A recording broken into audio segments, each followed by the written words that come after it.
Hi, പുതിയൊരു വീഡിയോയിലേക്ക് സ്വാഗതം. ഇന്നത്തെ വീഡിയോയിൽ നമ്മൾ ചർച്ച ചെയ്യാൻ വേണ്ടി പോകുന്നത് കോമ്പൻസേഷൻ അവധി അല്ലെങ്കിൽ നഷ്ടപരിഹാര അവധിയെക്കുറിച്ചാണ്. Kerala service rule part 1-2 appendix 7 പ്രകാരം പൊതു അവധി ദിനത്തിൽ ജോലി ചെയ്തതിനുള്ള പ്രതിഫലമായാണ് ഇത്തരം അവധികൾ അനുവദിക്കുന്നത്.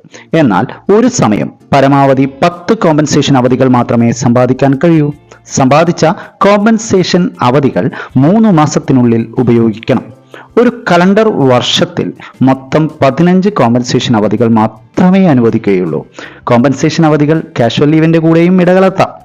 എന്നാൽ സ്വാഭാവിക അവധികളുടെ കൂടെ ഇടകലർത്താൻ കഴിയില്ല. കാഷ്വൽ ലീവിന്റെ കൂടെ ഇടകലർത്തുമ്പോൾ ഇടയ്ക്കുള്ള പൊതു അവധികൾ കൂടെ കോമ്പൻസേഷൻ അവധിയുടെ ഭാഗമായി കണക്കാക്കും. അങ്ങനെ അവധികൾ ഇടകലർത്തിയാലും മൊത്തം അഭാവം 15 ദിവസത്തിൽ കവിയരുത്.